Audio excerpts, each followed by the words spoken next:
we're going to create some parametric constraints for activity 8.2. So first off, we're going to need to start a new part. Standard IPT, create. And we're going to want to put in all of our parametric constraints before we actually start to physically make our object. So what we're going to do is we're going to add in numeric constraints. So our first constraint we're going to have is D0. Our dimensions that we know for D0 is 3 inches. So there's our first one. Add another one, D1. And we're going to put that in as an equation. That's going to be D0 times 5/3. So in this way we could be using ratios, and no matter what our numbers were changed to, we could change D0 and it would change all of our other numbers based upon that. So add numeric D2, and D2 is equal to D1 divided by 20.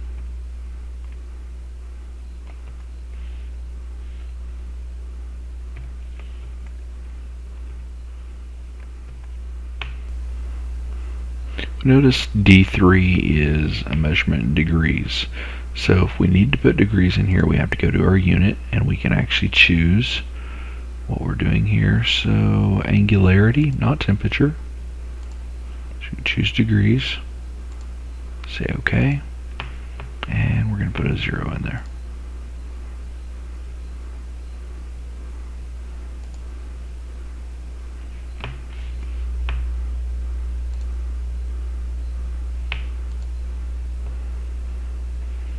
D4 is D0.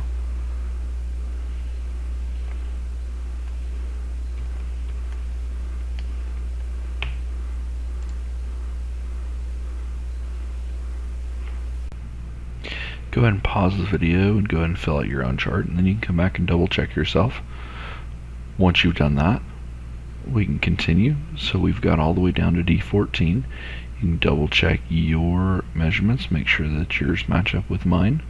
If they do not, double check. There's always a possibility I've got something typed in incorrectly. So we're going to say done. Now we're actually going to go to do our drawing. So we're going to go back into 3D model, start 2D sketch, choose our plane, and now we need to start making our actual object. So I'm just going to start with a basic rectangle, and I'm going to draw the width, and I'm going to put D0.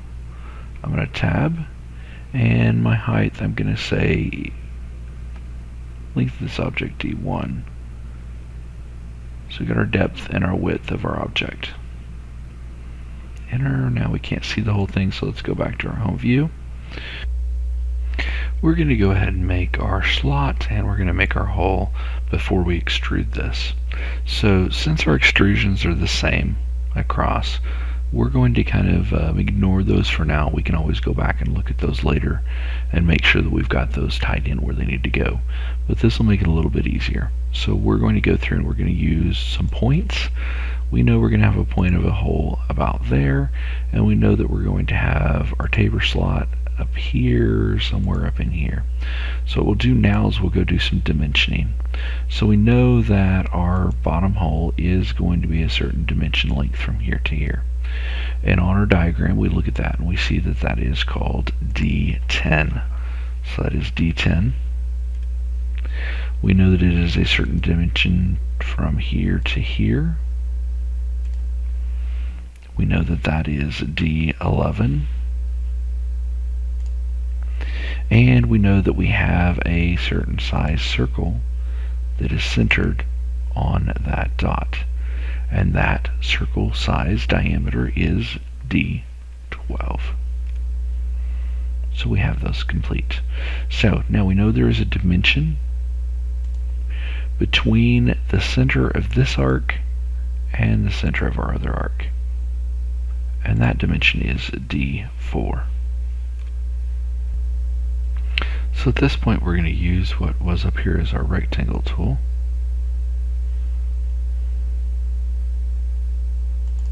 Get out of my sketch. So we're going to use what was up here as a rectangle tool, and if you follow down, there's actually a slot tool, center to center. So we're going to go from center to center, and that should be okay. And our next part of that was we had to use the function D7. Hit enter. Should be fine.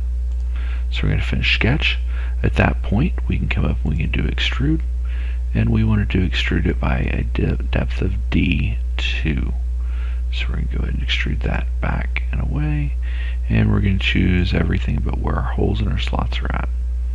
So we're going to say OK, and if we rotate this a little bit, we'll be able to see that it looks like our image. The handy part of using parametric constraints is that you can always go back into your Manage tab, go back into Parameters, and if you want to change one of these dimensions, so let's say we wanted to change one of our parameters, we can actually go back in and we can change that. Say overall size of our object, we want to change that to 4 inches. As we do that, the whole object changes. Quick and easy way to make proportional sized objects stay in proportion as you change sizes without having to redo the whole image.